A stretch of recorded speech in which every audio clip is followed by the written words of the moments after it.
Buenos dias, and happy Ethereum spot ETF day for those who celebrate. We actually saw a very decent first day of trading with over $1 billion in trade volume and over $100 million in net inflows for the Ethereum spot ETF. The prices, on the other hand, have not really reacted much, more like a sell the news event. We went slightly down yesterday. Today we're going a little bit sideways, but that's about that.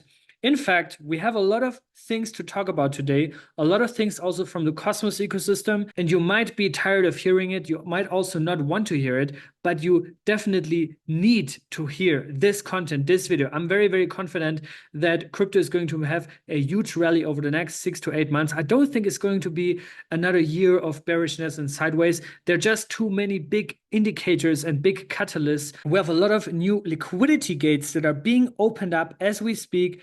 Most notably, obviously, the launch of the Ethereum spot ETF yesterday, and you can see all stats here. We have a total of $1.1 billion in volume and a total of $106.8 million in net inflows.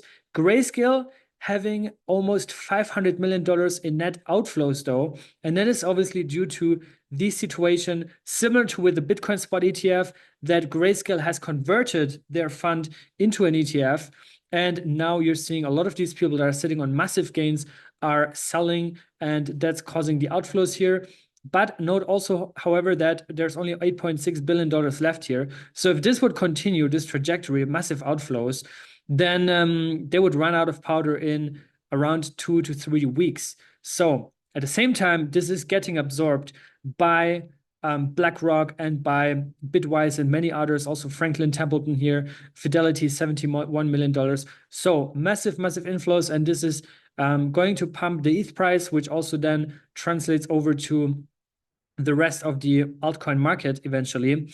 The Bitcoin spot ETF, on the other hand, we saw slight outflows yesterday, $78 million after 2 or 3 weeks of just massive inflows. In fact, we just saw BlackRock's IBIT ETF surpassing Invesco, ranked 4th now, about to overtake also Vanguard's stock market ETF. BlackRock has seen over $18.9 billion in net inflows since it launched in January. So this is insane. And Spencer Hakimian is saying that this has been relentless, the demand for the Bitcoin ETF, and unprecedented, which probably Ethereum is going to shock many and surprise many.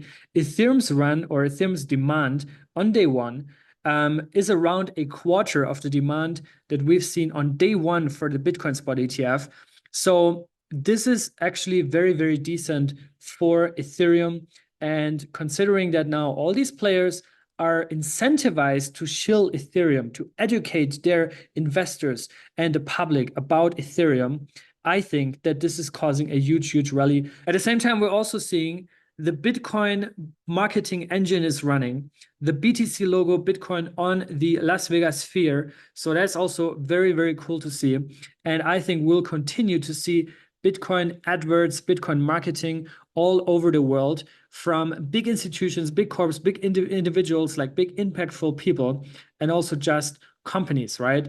And there's also now, obviously, with this whole political race that's going on between Trump and now Kamala Harris, most likely at least, that Trump, as a self-declared crypto president, might actually have a plan, or at least a pathway, on how he would and could execute on some of the promises or indications that he gave in recent talks. And here is one very interesting theory. Yeah, so there were some rumblings of that on X this week. It could be something that's very difficult to get done, but it is possible. The Justice Department holds about 200,000 units of Bitcoin. So the United States is the largest holder of Bitcoin.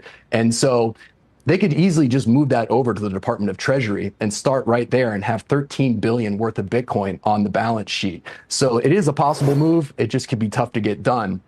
But what happens is the Justice Department, in holding these units of Bitcoin, they've been a random seller in the space. And so if they move from being a random seller at times, which could push the price of Bitcoin down, over to being a long-term hodler, well, that could be really good for the space and push prices up. And it's not actually only Trump who is talking about crypto. It's also US senators, the senator of Wyoming, Senator Cynthia Lummis, who is saying big things are in store for this week. Stay tuned. And what is she indicating? Well, she's indicating the Bitcoin Nashville conference, Bitcoin 2024, which is starting tomorrow. And if you look at the speakers list, it's absolutely insane. So big kudos, to be honest, for pulling this together. I think Bitcoin is organized by Bitcoin Magazine, the first or one of the first Bitcoin media outlets out there. Headline speaker, former President Donald Trump. He is speaking just less than 2 weeks after the assassination attempt on him. And he's going to be speaking at that conference.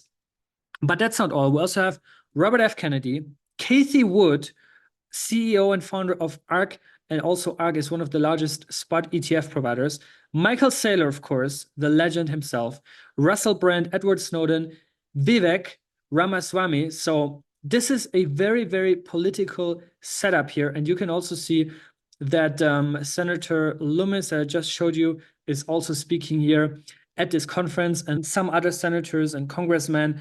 This is an insane conference, and I think the entire world is going to be listening to what Donald Trump is saying at this event about Bitcoin and crypto, especially if Trump would say something unexpected or speak something out like the clip I just showed you, or speak something out that would basically get the Coinbases, the Krakens, all big companies, big institutions excited about crypto in the US again, right? Because it's not only about pumping BTC as an asset, but also to reestablish the US as a crypto hotspot, right? The epicenter of crypto and Web3 development. Interesting times, and I think Bitcoin's price behavior in the next couple of weeks will be dictated by what he's saying now at this event. Now that Biden has stepped down or dropped out, we also saw Kamala Harris basically stepping up, already firing shots at the Republicans and Trump, but also she was for a brief moment at least considered to potentially speak at this event too. But I also saw a tweet from the organizer that this is now not the case anymore. So Kamala Harris is not speaking at the Bitcoin Nashville event, but also say Kamala would probably not have anything very bullish or positive to say about Bitcoin or crypto in the first place. So it kind of also doesn't really make sense for her to just force being there just to get votes. It would be like too forced and too weird. Looking more into the Cosmos ecosystem, enough about politics, enough about all of that. But yeah, we're definitely going to be covering that in the next couple of weeks. It is a very, very hot topic and impactful for the trajectory of this bull run. But looking into the Cosmos ecosystem, I talked about it in the opening. I'm very, very bullish, as always, on Cosmos. Nothing has changed in my stance. I am actively following and talking to the Solana, ecosystem projects, even Solana Foundation. I have good relationships with them. I talk to people from Avalanche. I talk to people from Ethereum, other ecosystems, even in Near, right? We're also validating with Stexito on Near, on Celo, and like Ethereum layer 2s.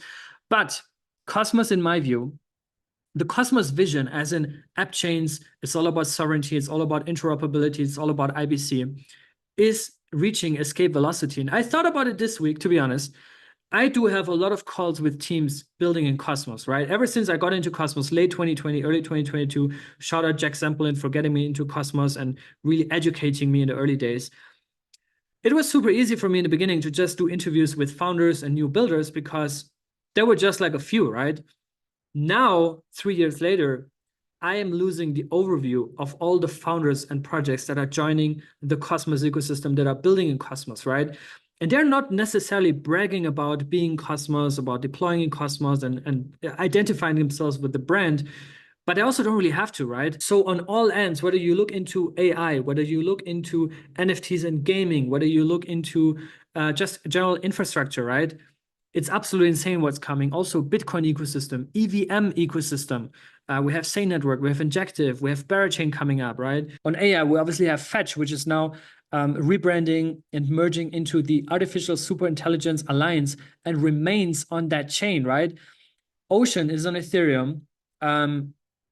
Singularity is on Cardano and Ethereum. I think one of them is also on BNB chain, but they're all merging onto the Fetch AI chain and rebrand that into the ASI. So that is going to be on Cosmos. We have Akash Network for Compute, EOS, right? AIOZ. That's also a Cosmos project. You want to talk about tokenization? Well, we've got Mantra Chain. We also have Ondos, USDY. We're going to talk about that in a second. Also deploying on Noble. Noble itself is going to be huge. There's just in every single vertical. When I talk about gaming, we have Saga, we have Krafton that is building Settlers Chain, and Krafton is basically the team that has built PUBG, one of the most successful games out there. We have Xpla, we have a lot of more gaming and NFT projects coming up. When I talk about modularity, well, we got Celestia that invented the term modularity and made it big.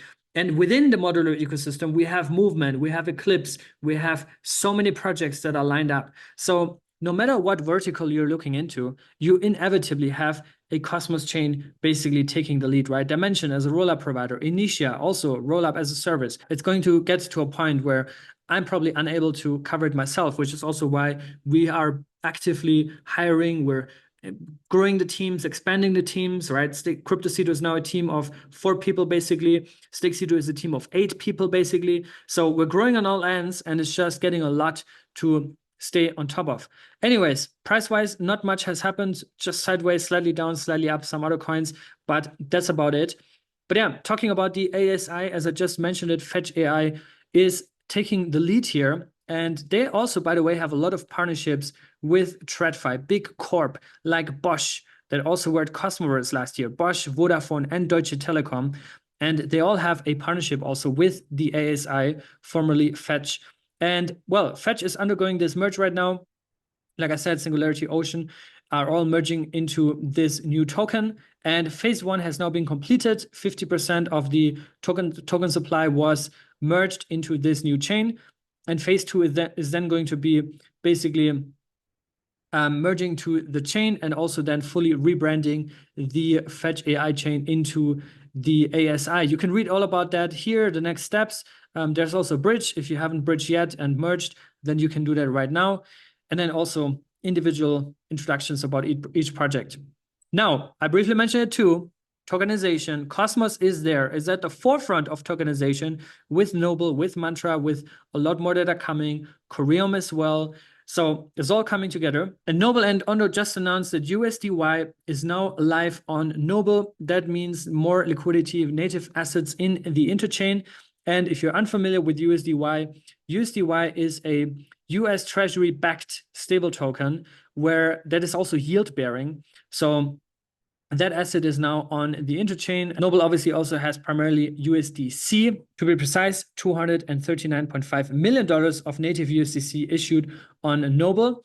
And I think a lot of people don't really have Noble on their radar because Noble doesn't have a native token to speculate and to buy. But as of my knowledge, they're still looking into the best way to source security. Right now, Noble is a standalone proof of authority app chain in Cosmos, fully built on Cosmos, fully IBC enabled. And they're still considering, like, should they source security from Atom? Are they going to source security from something like Ethos that is bringing restaked eigenlayer ETH into the interchain, or something else, right? Or are they just going to build their own chain? I don't know. But considering that these are all real world assets and also Circle is involved in co-developing the chain and those kind of things, I think they probably will use a security provider. Maybe even multiple providers, right? Maybe they will use Atom partially to secure their chain while also tapping into eigenlayer restaked ETH through Ethos or eventually also through Atom itself, right? And then there's also Babylon, right? For restaked BTC, basically. So many options, and I think they're still considering that. But eventually also I feel like Noble might just have their own coin. So we'll have to wait and see what's cooking there, but keep a close eye on Noble. In terms of new projects, I dropped some names earlier. Marcus from Dyke made a big overview here of some of the top projects that are launching, most of which are actually part of the Cosmos ecosystem. That's really what I said about earlier and wanted to indicate, right? We have a lot of chains that are live in Cosmos. To be precise, over 120 chains by now, hundreds or even thousands of applications. We can talk about bottlenecks maybe in another video, why it has not really fully taken off yet. There's obviously a lack of liquidity, a lack of UX. It's still a little bit confusing for most people because it's not as simple and as intuitive as a standalone monolithic fat app chain like Solana, for example. But we have a lot of projects lined up that will have a big impact, maybe even Celestia or Say-like impact as we had in Q4. We also have a lot of work being done currently behind the scenes for improving the UX and also integrating a lot of the features into the front ends and bringing it closer to the user. I think that has really been missing, right? Whenever I onboard people into Cosmos, to be honest, it's a bit of a hassle because if you have Atom on the Cosmos Hub chain, but you want to provide liquidity with it on Osmosis, you first have to IBC transfer it onto Osmosis, then you have to deploy liquidity there. Versus if you could just do that in one thing, it would be a lot easier, right? That's also what Quasar is doing. That's also what a lot of projects are working on. But I think getting this experience also a lot closer to the end user and just abstracting the entire IBC magic away, abstracting, going back and forth between chains and all those kind of things, getting that in the background, focusing on the user first, mobile first as well. I really hope also we will have a killer application in the Cosmos at some point. I think those are actually low-hanging fruits, but it needs to be built, right? And Kepler is working on that. Leap is also working a lot on that. Kepler is now going to implement their swap feature. It's just coming out of beta on Kepler mobile and the extension. So this is exactly what we need. We need to bring the products closer to the user, and we need to make it as intuitive as possible for the end user. So fire stuff there. And also another team that's basically unsung heroes in Cosmos is the Skip team led by Barry and co. And Skip Go is now powering more than 25% of IBC volumes. And they're really building the underlying infrastructure around oracles, around a lot of other things to do exactly what I just talked about, to push the IBC magic and everything into the background. And they're saying we're going to make cross-chain swaps and transfers on sovereign chains as fast and easy as on Solana. This exactly is the vision that the entire Cosmos ecosystem needs to rally behind. Instead of saying, oh, our EVM chain is faster than your EVM chain, we're better than you, we're dominating this, we're doing that, any disputes around on-chain governance proposals and politics and all this stuff. Let's pause it for a few weeks and months, and let's focus on actually shipping that as an ecosystem collectively. And if you're not a developer, you can do something like I do, which is educating, making people aware of that, spreading positivity, spreading all the developments that are going on, right? Because developers, they appreciate that. They want that. They also want to be heard and to be seen by other developers, because that's how the space evolves and gets forward, right? And Skip is doing God's work. So get in touch with Barry if you have any thoughts, ideas, improvements, or if you just want to rally behind this vision and support him on that, right? Which is also what I'm doing. And actually, after recording this video, I'm going to send a message to Barry and just also thanking him for all their efforts. Anyways, that's Skip. If we look into more individual projects, Mantra Chain, one of the best tokenization projects in all crypto. We talked about a lot in recent weeks and months. And the OM token is now also listed via on-chain governance on the DYDX chain for trading. So you have now perp contracts for OM on DYDX, which is great to see. Akash Network, Gregor Zuri, CEO of Akash and founder, also commented his thoughts on Bitcoin X Akash. And there's something brewing. I actually don't know exactly what, but David, the founder of Babylon, which you probably know from an interview I did years ago, a year and a half, 2 years ago, and also a recent one, actually, just a few months ago, back in April, in-person interview in Dubai. You should check that out too, alongside also Persistence. But David made it tweet, Bitcoiners want to participate in the staking market with their native BTC. The experiment, Babylon, results, stay tuned. We're waiting eagerly for Babylon to launch. And Greg commented, quote tweeted this saying, we're very excited to bring Bitcoin to Akash. And that's exactly what we need. More synergies, more alliances within Cosmos, more partnerships, more integrations. And Babylon, to be honest, I think when Babylon launches, this is going to have a massive, massive impact. Everyone that I talk about in the last weeks and months is excited about Babylon going live, right? And this is going to have a big impact. And Akash being there, the Cosmos Hub being there, implementing Babylon for their BTC staking, and also Persistence, Pstake, a lot of liquid staking providers as well, Lorenzo protocol, you name it. Osmosis also that came out and said we want to be an Bitcoin L2, basically leveraging Babylon technology, is all coming together. And Babylon might actually be the one to also reunite the Cosmos and also at the same time elevate the Cosmos into the interchain. We have news from Stride. Stride is the market leader for liquid staking in Cosmos, and they just announced incentives for STTR on Osmosis that are coming up for 3 months, and this will be deployed for the STTR trading pair pool 1476. So check that out too. This is going to go on for 90 days. And there was actually just a huge campaign around STTR rollout 6 months ago. with 5% of the supply dedicated as an airdrop for the Stride community, or basically for the TIA community that liquid states via Stride. But that's all about that. And I think the liquid staking space in Cosmos is also probably one of the most advanced in all crypto, because we have a lot of diversity and options that you don't really have in other ecosystems. And they're also all going different directions, right? We have Stride focusing on LSTs. We have Pstake focusing on BTC, LST. And then we also have Milky Way focusing on the modular ecosystem, and LRTs, Lorenzo as well, right? So this is all being developed right now as we speak, right? And these teams are super smart, super committed, well-funded. They're not going anywhere. They keep building, they keep shipping, and eventually it will all come together. And also, not to mention Drop, right? Drop, aka Lido, that is also about to launch. Saga, quick update here. Vault 3 airdrop was just concluded. This is the 4th Saga airdrop already. Distribution is going to take place on Friday, July 26th. Also today we have Cosmos Medellin, by the way. We just crossed 140 signups. So if you're in Medellin, Colombia, or Latam, you want to fly to Medellin, just fly tomorrow. Just come here, join us on the event on the 26th. It's a full day event, so it's going to be worth it. Presentations, talks, and so on. But yeah, and then you can also just harvest your Saga airdrop while you're here in Medellin. Then we also have some updates from our media partners, Aleph Zero. Actually, we're also going to share some updates from Pstake and also from Agoric. They just had a huge update.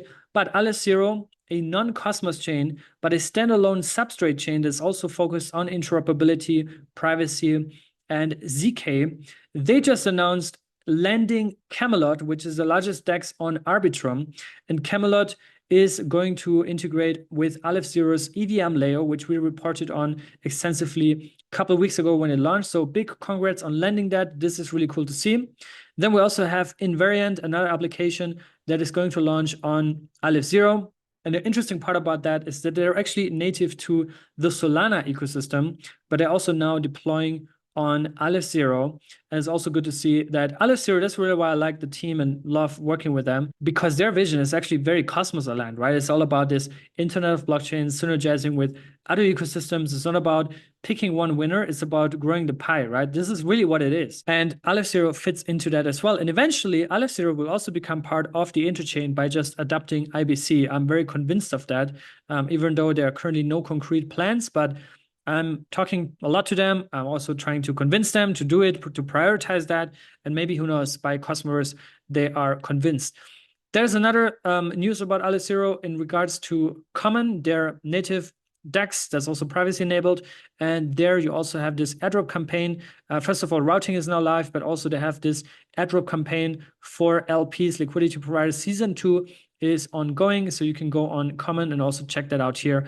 And I think Aleph Zero is also one that is very interesting for this cycle when the CK narrative and kind of the infrastructure season begins, right? Aleph Zero, while they're also building out consumer applications, I think they're also, A0 specifically itself is more of an infrastructure play, right? And right now, infrastructure plays are not really hot, but eventually I think the time will come.